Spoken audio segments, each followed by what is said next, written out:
ग्वालियर से आ रही है, जहां आरएसएस की बेहद अहम मीटिंग होने वाली है। नुमाइंदा कमेटी की मीटिंग 8 मार्च से 10 मार्च के दरमियान होनी है। मोदी की जीत के लिए यहां पर हिकमत अमली तैयार की जाएगी। बीजेपी सदर अमित शाह के साथ साथ यहां संघ के तमाम बड़े लीडर शामिल होंगे। मोदी सरकार की दोबारा जीत पर फोकस किया जाएगा। संघ के साथ दीगर जमातें भी यहां पर शामिल होंगी। तो आपको बता दें कि इस वक्त की अहम खबर, ग्वालियर में आरएसएस की मीटिंग होना है।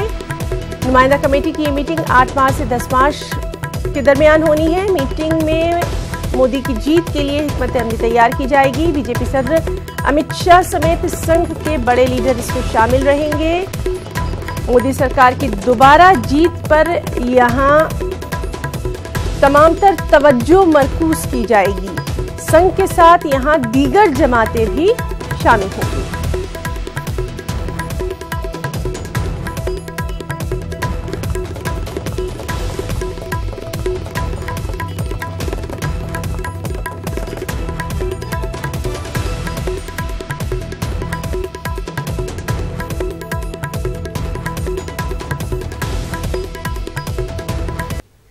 फर्जी कागजात की बुनियाद पर चोरी की कारें अलग अलग रियासतों में बेचने वाले एक गिरोह को थाने पुलिस ने गिरफ्तार किया। कर्नाटक, राजस्थान, उत्तर प्रदेश और महाराष्ट्र में अलग अलग मुकामात पर छापे मारकर पुलिस ने इस सिलसिले में तकरीबन 9 लोगों को गिरफ्तार किया और इनके कब्जे से 3 करोड़ 50 लाख मालियत की 80 कारें भी जब्त की गई।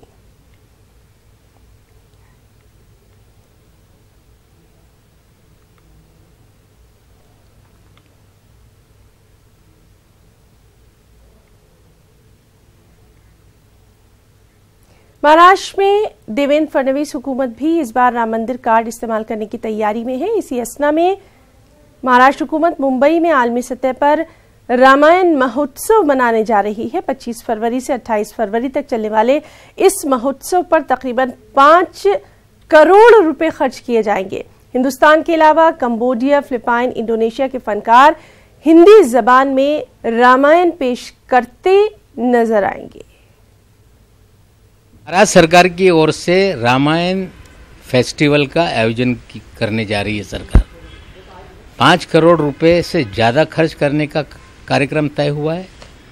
5 साल की विफलताओं को छुपाने के लिए रामायण के सहारे भारतीय जनता पार्टी चुनाव के मैदान में जाना चाहती है।